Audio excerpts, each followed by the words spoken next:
It's time to accelerate. Hey friends, this is Andy. Welcome to episode 757 of Accelerate, the sales podcast of record. Joining me on the show today is my long-lost friend and occasional co-host, Bridget Gleason. Bridget is head of sales and customer success at Tidelift. Now today, Bridget and I are going to focus on how to enable improved sales performance.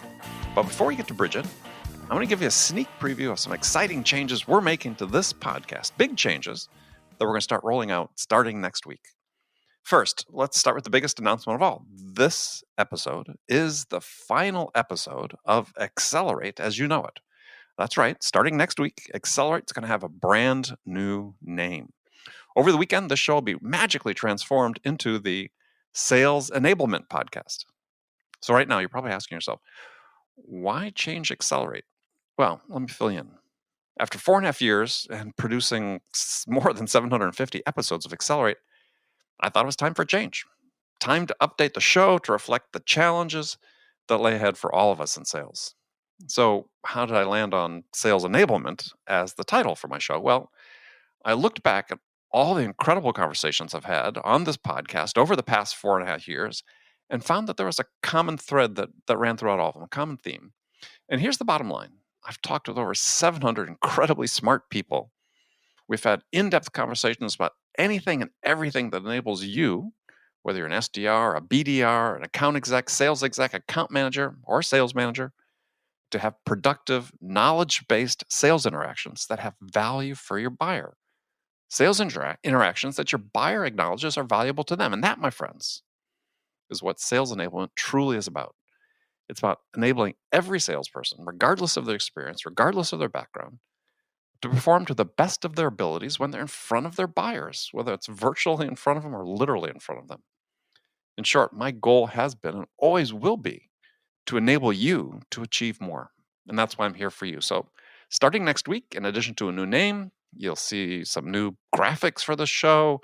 And one of the biggest changes, my team and I are going to bring you multiple episodes per week, starting with episodes every Tuesday and Thursday. Now, if you already subscribed to Accelerate, you don't have to do anything. The new show will pop up in your player next week. But if you're new to my show this week, well, welcome. And be sure to go to iTunes right now and subscribe. Okay. Are you ready? Let's get into it. Bridget, welcome back to Accelerate. Andy, it's like old times. It is like old times. It feels like old times.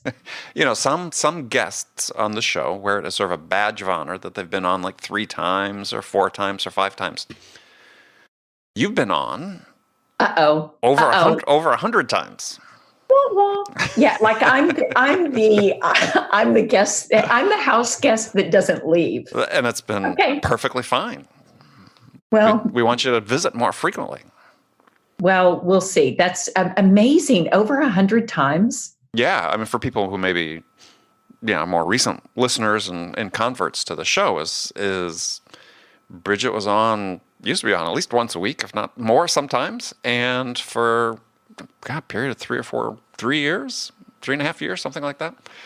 So, yeah. Andy, it's amazing. We had, it's amazing we had so many things to talk about, but maybe not. I think we can recycle over a lot of topics just fine. Well, actually, it's when you go back and look at the statistics, is that many of the episodes that Bridget and I did together, we called them Frontline Fridays because they came out on Fridays and we were talking from the front line of sales.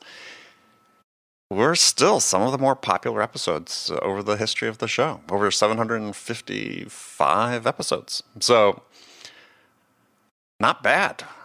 I think maybe being on the front line, it's misery loves company. And I shouldn't say misery because I love what I do. Like I choose to be on the front line. Sure. Front lines.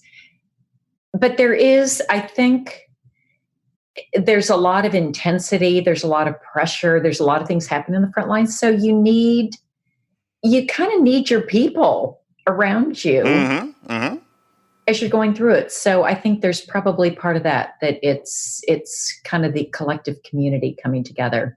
Yeah. I was one of your people. And likewise. And likewise, right. All And right, likewise. so I have a question for you. So Oh, I dear. was just reading a new book Oh, which one? from Mark Hunter, Yes. and called A Mind for Sales. So, Okay. do you have a mind for sales? I've been doing it for so long. Well, I mean, but does it feel, intuitive? Does it feel like it's just natural, or it's something that takes work that you got to think about, that you I'm just sort of Yes, interested? yes. It's I was sort of thinking about that myself. Do I have a mind for sales? Okay, so yes, yes. Yes, I feel I have a mind for sales. And yes, I think it also takes work and cultivating. Mm-hmm. I think for me, I am I'm curious Right. about things. And sales is one of those things I've always been curious about. And I think sales has been interesting to me. It's the human part of it. It's Mm-hmm. the problem solving aspect of it. It's if you've got something you think other people can benefit from, how do you make those connections? So I think there's part of it I think is just really interesting. There's a lot of psychology in it, I a lot agree. of strategy in it, a lot of I don't want to say drama. I don't mean drama in the, histrionic type drama, but there's a lot of action. More reality TV type drama. It's a little more reality TV type drama. So I think there's that. But I agree But with you. I agree with you on those first 2 points. So just to interject for a second, for me. I mean, I came out of college with, as I like to say, no discernible job skills whatsoever, and all Same. I had was this sense of curiosity, and sales seem to be a great fit for that, right? I mean, if you're sort of boundlessly curious to learn about other people and what they're doing and how you can help them, to your point about problem solving, yeah, it's sort of a great fit in that part. And then for me, the rest of it, I still cultivate the mindset to, hey, make those calls, go out cold call, do all the things you had to do to to get the opportunity to be curious about somebody. So you know what's so interesting? So my father, he's passed away, but my father was an entrepreneur, and his background, I think, was kind of economics, probably accounting at that time. But my father always he encouraged me either go into the military, which I said no to. Okay.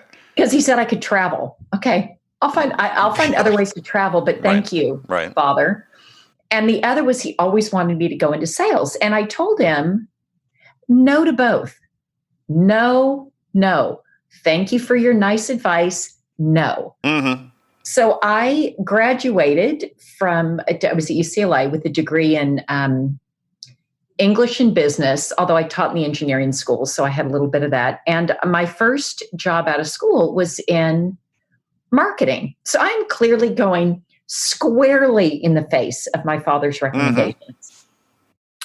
And it was probably a year in. I was in the computer and networking division at Xerox, and I was doing a lot of competitive benchmarking and kind of working with kind of the go-to-market team. And I started thinking, I should be talking to customers. I know how to talk about this. I know. And I got like really antsy. Like I need to be talking to them. I feel too disconnected. Right. And that's when I think just my understanding of sales shifted. And so having a mind for it was different than what I felt my father was proposing. With my father, I don't know what I thought, like I don't know what I thought, like a car salesman knocking on the door. I don't know what. But once I understood in a different context, that was it. I haven't swayed. Yeah, I mean, for me, it was more like parts of sales that I didn't like or didn't come most naturally to me were just things I needed to do to get to the parts I really liked. And so that was sort of the motivation, right? I mean, to be able to talk and have a great conversation with somebody, learn about their business, be able to help them. Yeah, I had to go do the things I didn't really enjoy, which is going out and making cold calls and prospecting. But Well, this is the other thing. When I don't know of a job, maybe there's one and I just don't know of it, where every aspect of it is enjoyable and in your wheelhouse, and you feel energized by every facet of the job. I haven't heard anybody say that. And I think sales is the same. There are some things that cold calling, and I've done it forever. yeah. No, I don't wake up in the morning thinking, hey, can I get up and make some cold calls today? But there are certain parts that are, by the way, also as a VP of sales, there are a lot of things I don't like either that have to do with often spreadsheets, but part of the job. Yeah. But there are people, and Mark Hunter, we're just talking about. I mean, Mark is, very motivating, self-starting. His book is full of, hey, wake up, first thing you do is make your calls. I think there are multiple paths to success, as you said. And then there are parts of every job you just don't enjoy as much as others. But yeah, you sort of pay the price to get to the parts you really like. And I used to always, who said it? Maybe it was Brian Tracy, which most people won't even know who he is because he was decades ago. Maybe they will. People are still buying his books. People are still buying his books. All right. Okay. Good to know. I think it's a classic. I think one of the books he wrote, correct me if I'm wrong, Eat Your Frogs First. Do you know that book? I don't know that one. But basically the book, that says it all. That's the book. Like you've essentially just read it. And it's do the hard things first. Mm-hmm. And for me, that's always been a really good adage that I try to live by. Just get that stuff. Well, let's put that stuff off. You got to do the hard stuff to get to the fun stuff. Precisely. Yeah. All right. Well, another question for you. Okay. And I'm all warmed up now. Okay. All warmed up. Even though it's 40-something degrees here, by the way, Boston. Remember, we used to talk about weather. We're both in our East Coast empires right now. Yes. Yeah. Sheltering in place. Sheltering in place, as we should, responsibly. Yes. Yeah. Well, it's not, it's... I know, for the East Coast, it's warm. Okay, so I'm warmed up. Yeah, we didn't have a winter, so you're warmed up. So I have this theory, and it's not really a theory, I think it's borne out in fact, is that we don't spend enough time thinking about how do we enable people to perform, sellers to perform. I mean, and that, let me sort of restate that, is that, we have this sort of big trend now going on in sales about sales enablement, but that seems to be so narrowly focused. It's like, how are we just bringing sellers to the table in order to sell, as opposed to saying, how do we help them perform to the best of their abilities? So what's the question? So the question is, I think there's sort of 5 things that sort of enable performance. Okay, this doesn't sound like a question, but I'm going to go with it. We're going to get to the question. Okay, we're going to get there. I'm going to be patient. Right. Not my long suit. So, and we're going to explore these for you. So, we have to enable skills, behaviors, mindset. And then there are other things that enable performance are mentors and experience. And what experience? Experience. Okay. So I want to sort of explore for you. It's like, what was the single most important skill that you think you learned at one point in your career that really enabled you to start performing at a higher level? A skill that enabled me to perform at a higher level. I'm sure you've got many, but just think of one that's perhaps the most important. Listening. And what triggered that? How'd you learn that lesson? Probably the hard way. Where if you're not actually acutely, actively listening, you're going to miss things, and you're going to miss cues as to what a prospect wants or doesn't want. If they're really a qualified prospect or not. Like, I think it was just a lot of trial and error, that if I was really listening and actually really trying to solve their problem, first of all, people can pick up on that. When you're really listening, or when you're just nodding, but you're not really listening. Well, because you're just thinking about what you're going to say. You're just waiting right. for the other person's mouth to stop moving. People can tell. So I think listening is such an important skill to have in sales. What would you say? Well, I think I'd probably agree with listening. I think it's paired with this idea of being able to ask great follow-up questions. And so I think those two go hand in hand. When we talk about asking great questions, it's not the first question that's most important. For me, I feel like one of the things I learned from an early boss was, the great follow-up question. But you don't know what to ask unless, to your point, you're listening. I think the thing that a lot of sellers don't really understand when we talk about creating value for our buyers is, I believe, one of the biggest sources of value we can provide to a buyer is to understand them. Yes, understand them Yes. and the context in which they're operating. Yeah. So it's just so often and again, we get confused, I think, when we think about empathy. We think about empathy as, I can feel what you're feeling, right? I understand. Well, it's not understanding how they feel. It's understanding why they feel the way they do. That's true empathy. It's what cognitive empathy, which I think is the most important thing to have in sales, as opposed to this compassionate empathy. And so, not that you don't want compassion, you want compassion, but it's the cognitive empathy which says, I now understand them more fully. And this is a real source of value to the buyer, to feel understood. It leads to increased levels of trust and the way things that are smooth the path to actually getting the business. I would agree with that. It's the cognitive empathy. Sometimes, getting back to asking the right questions, sometimes asking the right questions also help them to have a better understanding of both the problem and potential ways that they can solve it. So I think great salespeople help to clarify issues and clarify potential paths to a solution, and help bring some of that together. Also, the best way to do it is just to know what questions to ask that surface that for a process. But they're going to vary from situation to situation. That's where listening becomes so important. If we're too scripted, we miss those opportunities to ask those great follow-up questions, which may not occur to you until you hear what somebody has to say, really hear what someone has to say.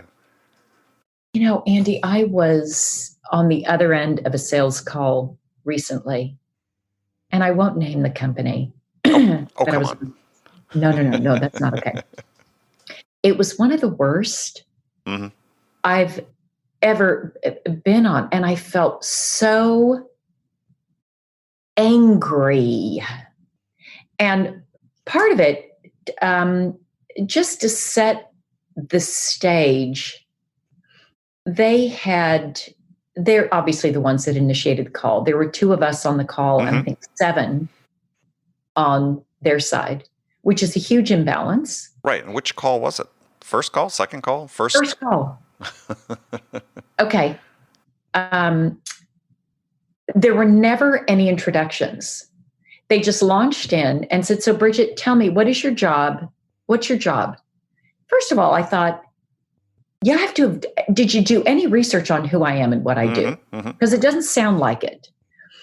And I had said, after I responded to that, can you let me know who was on the call from your side? It'd be really helpful for me to know. And then she went into what felt really like just an interrogation, just a list of very scripted questions. What are your goals? Do you have one-on-ones with your team? Well, of course I have one-on-ones with my team. Are there goals for the team?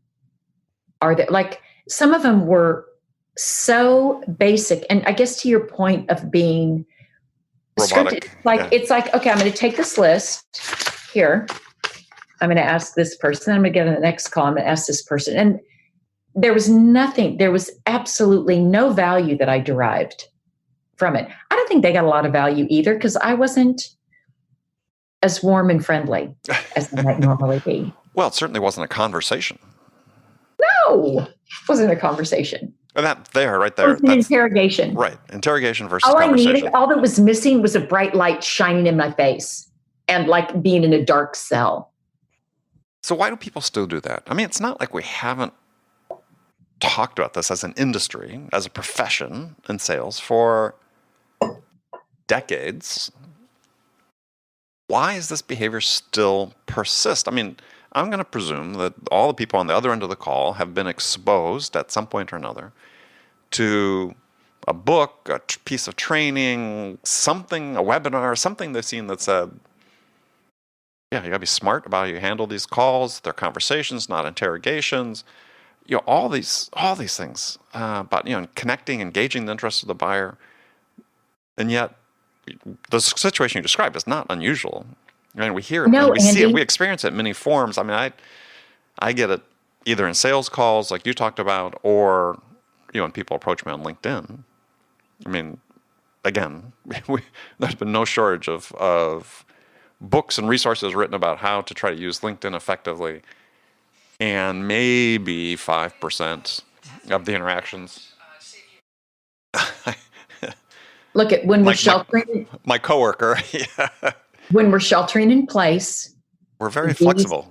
We have to be flexible. These are the things that happen, right? And it's all okay. Yeah. Okay, here's why, Andy, I believe that it still happens. Yes. That it still happens. Yes. In the case of, I can't speak to, I'll ignore the LinkedIn one for right now, but just talk about the conversation versus interrogation. People don't know how to do it. You know, they're told, look at your eyes getting really large. Like, how could they not know how to do it? They don't know how to do it. When you tell them, well, don't interrogate. And a sales manager will say, these are the questions that I need answered. Because, you know, a lot is automated. We've got templates, got to fill this out. Mm-hmm. What's banned? Here's what you need to know. This will be helpful. You've got a little script. It takes a lot of practice. And I don't always think they know what that means. And they need to have it modeled. You know, it needs to be modeled. You need to hear someone do it to be able to see the difference between asking a list of questions and getting those same questions answered, but in a way that doesn't feel like you're being interrogated. I think it's training. Well, isn't some of it also, though, the pressure to do more, right? Somebody feeling pressured, I got to get a certain number of dials, a certain number of conversations, you know, that they're feeling pressured by some of the metrics, perhaps. So the first victim of that is quality. I would say that's true. There's definitely it's much more of a velocity, get a whole bunch in. And I don't know. I don't think that works so well. I don't think it does. And it's funny that, again, sort of the root of my earlier questions, we still struggle with some of these basics. And yeah, you wonder, okay, why are we still struggling, again, after 120 years of professional selling in the United States? That I can go back and look at Dale Carnegie from 1936 and say, we still have the same problems. You know, we haven't learned a thing. I know they're going to be studying this in like philosophy and ethics. Yeah, it's like, why do we not learn anything? That's it. You know what? You could have a podcast just called "Why Don't We Learn Anything?" Why are we still dumb as stumps? Yes, yeah. Why exactly? Because it's not just in the sales realm. Well, no, it's not. It's not. But it's It's not limited to salespeople. It's not, absolutely. Because I've been thinking about this a lot. In that, you know, we have this pressure to do more, right? Mm-hmm. More, do more. But doing more by itself doesn't get you anything, right? Unless you want to turn sales just into a game of chance, right? It's like we're just playing the odds at that point. If we do enough of something, we'll get X amount coming out of it, right? which seems to be the way so many people are going. But the better way is to say, well, and this again doesn't apply to sales, is if you want to do more of a certain thing, the first thing you need to learn is how to do that thing better. And then you can do more of it better. Andy, I am sure in one of the 100+ episodes that we have recorded, we've talked about this. And to an earlier comment that you made about sales enablement, salespeople don't get the same training that you and I got in the dark ages. They don't get the same training. We were privileged to have weeks and weeks of training. And I was not allowed to make a sales call until I had completed, had 2 weeks back in Leesburg, Virginia, had a certain amount of time doing XYZ. There were certain criteria before they would even let me have an interaction with the customer.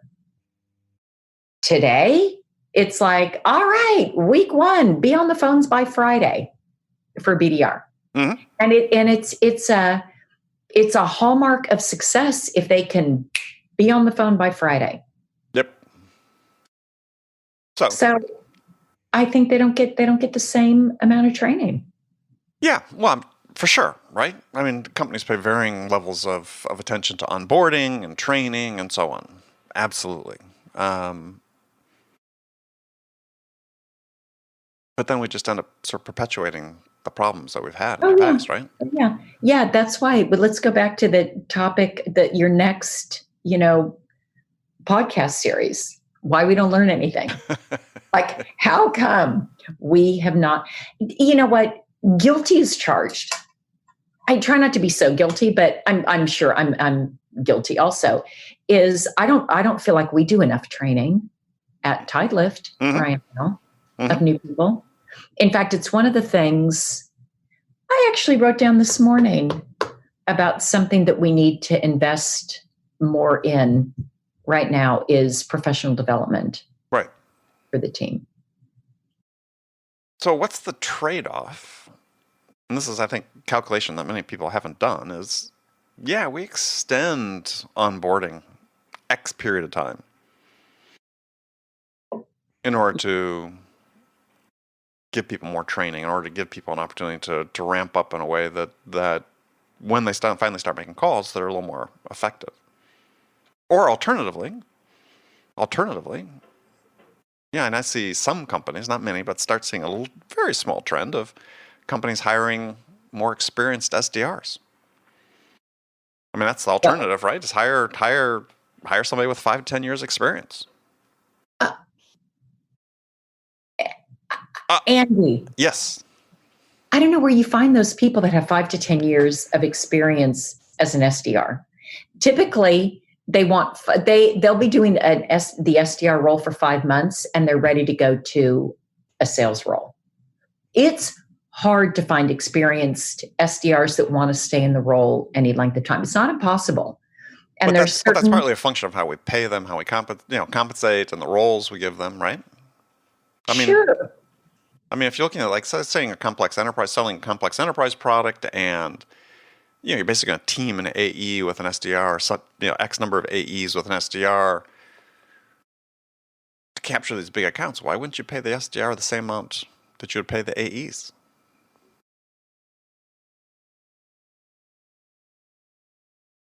That is a topic that could take an entire hour.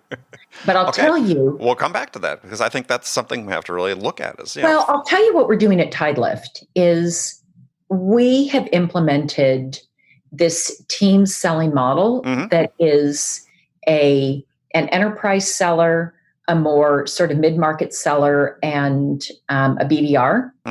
And the 3 of them make up a pod. And they have different functions within. They've got a number of target accounts. We sell a lot to very large enterprises, financial institutions, regulated industries. They've got so they've got target accounts. They've got some geography that they work, and they work as a team. And part of their comp plan, they're all comped on the total number. That's how they get comped, on the total quota. So they don't all get paid the same. I mean, they've got really varying levels of experience, but it's a way for them to learn a lot more quickly because they're exposed to a lot more. And I think it makes all the roles more interesting. So a BDR is more likely to stay in a role for longer because it's not just $50 a day Right. that they're doing with some research thrown in. And in that environment, if you were to pay the SDR roughly equivalent to what the AE gets paid, you could find yourself 5-10 years down the road with somebody who's really good at that, senior level. Think of the first initial conversations they're having. Yeah. Why wouldn't you pay them that much money? So I would say we don't call them BDRs anymore when they get to that next level, but sort of the mid-level account executive that I've described, at least one of them that we have, is a recent BDR. So, and he does tons of the outbound, but he also gets to close. Like I think he gets to sell. He gets to sell. Yeah. And you know what? The most senior, guess what? They do some outbound prospecting and cold calling also. Everybody does. Sure. Everybody shares in that. So while it's not 3 people all getting paid the same amount, which I'll tell you, I would love to have a sales team that's not even commission based, that I agree. They work and they do the job. Well, to the point, if you got this team and you're probably paying your AE the most of all of them, the enterprise AE. He or she couldn't get that job done without the roles and the contribution of the other 2 people. So how do you establish a relative value other than by tradition that says, AEs, they get paid more? I don't think it's tradition. I think there is you see the skills that they're able to bring to the table. They're different skills. Yeah, and based on a different experience. Sure. And they can add a lot more than, and just as you move from just the more experience that they have, they're just able to add more. They're able to add a lot more than the most junior people. Sure, but we're talking about a case where maybe you have a senior prospector. We'll call them prospectors. You have a senior prospector that's all they do. That's all they've done their whole career. That's just what they've done. They've got skills. They got business acumen. They can, those initial contacts, those first conversations, high value conversations. They can actually qualify a prospect. This is, I think, what we want to get to, right? Instead of using the SDR and the BDR role as just sort of this, cannon fodder that we throw out for, entry-level jobs, is we turn these into a career path that is valued, and valued demonstrated by the fact is that, your account and enterprise account sellers have some skills that are unique, but by the same token, they wouldn't be where they are if they had to go back and do all the prospecting that senior SDR does. They wouldn't be as capable as that person generating new leads and so on for them. We need to look at these career paths as being roughly equivalent, different, but equivalent. And then we start avoiding some of these issues like that call you had. If you had a really senior, experienced person leading that call that you were on the receiving end of, it might have been a very different experience. So I agree. I think part of it is the effort that's required to get to one call it's a lot, even if you're excellent at it. And so I think part of it is just looking at the economics of that. And there is still something to be said for this specialization of roles. And I'm saying make it more specialized. So you're saying make it more specialized and just raise the comp to an enterprise AE comp. keep people in that role that are good at it, that want to keep doing it. I think there are people that are good at it naturally, that want to keep doing it, and we foreclose that option. Do you know where we saw that more actually was when I was at Logs.io and we had our team in Israel. Mm-hmm. And in Israel, there were professional BDRs. Mm-hmm. That was a career. That's what they did. That's all they wanted to do. Not everybody. Some of them wanted to move into sales roles, but they all didn't. So we saw it more there. They were typically paid better, not necessarily the same as an AE role, but well, I was just speaking in sort of extremes, but they could certainly be valued as the professional they are. And they were definitely valued as professionals. Yeah, in which I think we don't see enough of. If we really want to specialize, I think it's sort of the myth of the specialization. What we're saying is we're specialized. We've got these SDR, BDRs, but really the intent is we don't expect them to stay in these jobs very long. We treat them somewhat badly, and it's, well, no, if it's really specialized, and I agree it's specialized, there are people really good at it, let's reward it and encourage from a career perspective, like it is a real specialized role. So I don't think we treat our BDRs badly. Maybe we should talk to them to see.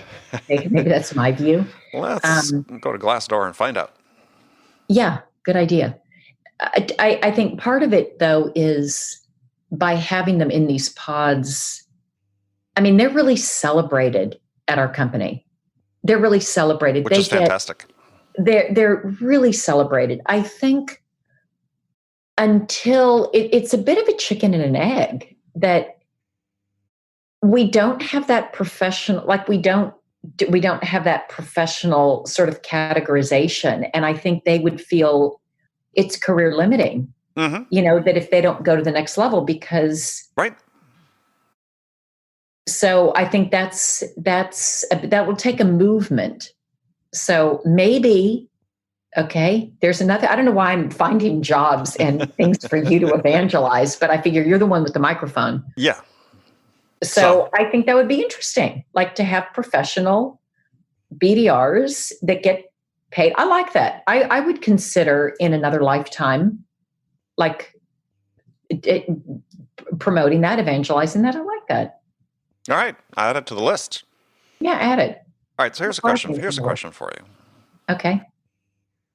Because you talked about training before. Okay.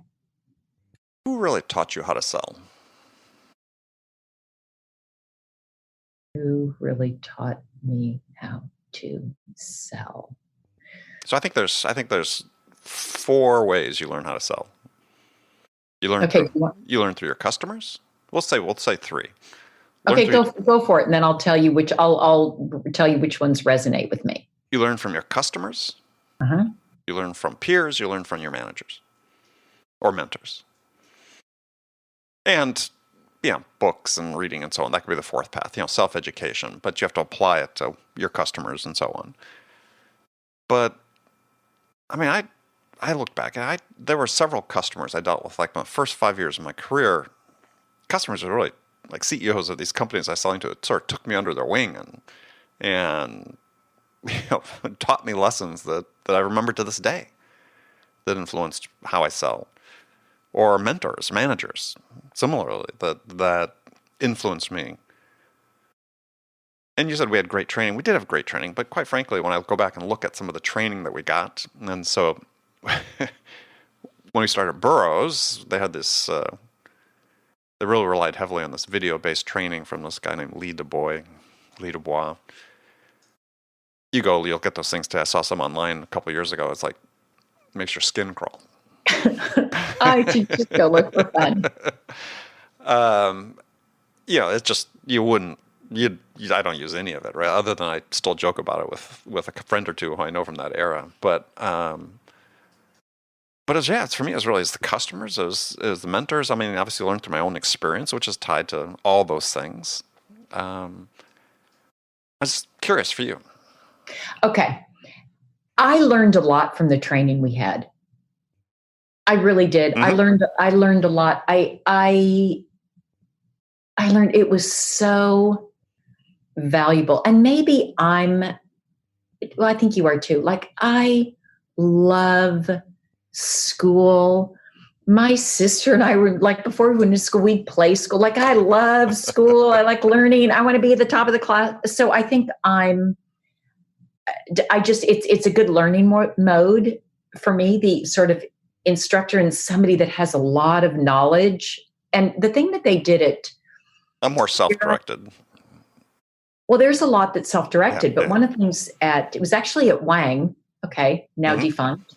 Wang. I know, let's not go back to how old I am. They used to bring in as people to do the training, the top reps in the field had to come in and do a rotation. They got paid the same as if they were 100% a quota, and they would come in and do. And I remember going to this 2-week training in Lowell, Massachusetts, and Bernie was there, like the top rep. And Andy, I think I wrote down every word. Like, I watched how he did it. I watched how he moved. I learned so much. So that was sort of a peer. Learning from your peers. Absolutely right. Sort of a peer, but instructor. So, but certainly my customers, probably more than any, just this feedback of try again. Yeah, I mean, I had one customer, just to give a story. I was trying to sell to this retail chain in the Bay Area. This was selling a computer system. And the CEO and I had a great relationship, but he just wasn't giving me the order. and finally he just, sort of took me aside, and he said, "You're probably wondering." And I said, "Yeah." And he said, you want it too much. He says, you're not thinking this through at this point. You're just acting sheerly on the emotion. You want to get the deal. And he sort of points to my heart and says, this is great, but this is when pointing my head, now this is what you got to be using. And it was right. I'd sort of forgotten some of the basics. I wasn't cultivating the relationship the same way. It's all about getting the order, right? And he deliberately held it back. And it drove me crazy, because I knew I was going to get it. But he was just teaching me a lesson. And it's an incredibly valuable lesson about, when you get into these situations, you can't forget that you have to still work on the relationship. You still have to work on the connection. You have to work on continuing to, discover and ask questions and make sure you understand, and never sort of just focus so much on getting the deal. That was a real kindness. Yeah. No, that was a gift. It was a gift, absolutely. Yeah, absolutely. That he took the time to explain the lesson. Yeah. But I mean, I can sort of cite other, examples. But sort of the bottom line was on both, or not both, but on all these examples, is that, I'd made that connection with that person. Yeah. Yeah, the connections. And the connections, everything starts from that connection. If you don't have that connection, you're not going to be able to learn the lessons. They're not going to care about you enough. Gosh, Andy, it really goes back to that. We still sell, last I checked, to humans. Mm-hmm. As long as we're selling human to human, that connection in the people is really important. It can't be all of it. Like your customer taught you, you've also got to use the cabeza. Mm-hmm. But we're still selling to humans. So just having that rapport and the connection and being genuinely interested that they have a good outcome, that you're doing right by the customer. I think that's probably the most important thing, that they know that you want to do right by them, for them, whether it involves you or not. Whether it involves you getting a deal or not. And I think one of the greatest lessons I learned, and this was Xerox luckily really held this as part of their value system. We weren't looking to get deals. We were looking to get customers. And sometimes you may not get a deal, but by acting with integrity in that, you end up winning a customer. Absolutely. that proved itself out in my career over and over and over. That's the more important. Absolutely. Yeah, you learn that lesson because those are the instances where perhaps you're not the right fit and you back away from a deal. You tell a customer, hey, I think we're not the right fit for you at this point in time. And yeah, I've done that, and on more than one occasion it came back to me later. Either the customer went to another company or later at that company's history, it became the right time to do business. And it's also just the right thing to do. Well, it is. If for no other reason, it's the right thing to do. And added benefit, it's good for business. Yeah. Well, I mean, it's yeah. And we've talked about this before. Is at heart. Yeah, of course. 100 episodes, we've talked about it. We are all represent our character. And people, our buyers, first thing they sense about us is our character. Right? That's what the perception of us is initially. Who we are as a person. Right. And yeah, if we don't operate with integrity, if we aren't considered trustworthy, things don't go very far. True that. Yeah. Well, Bridget, I know you have to head off to a meeting here shortly. It's been a pleasure to talk to you. Can we do this again before too long? Yes. You know where to find me. Well, especially because I'm sheltering in place. So everybody knows where to find. Like, I'm not moving. I'll go out to get sustenance. That's about it. You're not doing your morning runs, or are you? Andy. You're doing your morning runs. Because I can do this alone. Like, I can do those. And when you encounter somebody on the street, they're within 6 feet, what do you do? Well, I can eyeball them. Like they're not sneaking up on me. So I see them coming and I can move around, cross the street, do whatever I need to do. Yeah. I've got eyes on it. Yeah, me too. It's like, keep my distance. That's right. I'm not as worried that they're going to hack on me, as I'm running by. Sweat flying off your body. No, I haven't had that experience yet. Yeah. I'd like to say that I'm moving at such quick speeds that it wouldn't have a chance, but that's not really the case. So as I plod along. Don't worry about running into a cloud of it as somebody coughs as you approach. Yeah.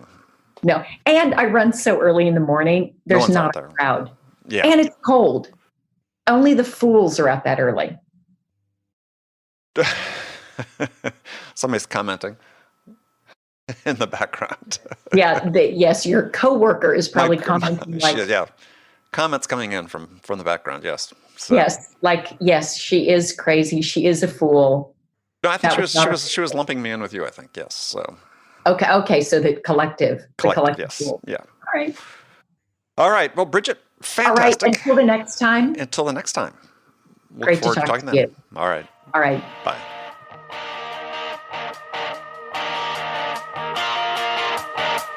Okay, friends, that was Accelerate for the week. First of all, as always, I want to thank you for joining me. And I want to thank my guest and friend, Bridget Gleason, for joining me as well. Come back again next week as Accelerate transforms into the Sales Enablement Podcast with Andy Paul. My guest will be Howard Brown. Howard is the founder and CEO of Ring DNA, and we're going to have an in-depth conversation about what sales enablement really is and what it needs to be to meet the sales challenges of the next decade. So you'll definitely want to check this out. Be sure to join Howard and me for that conversation. So again, thank you for joining me on Accelerate. Until next time, I'm your host, Andy Paul. Good selling, everyone.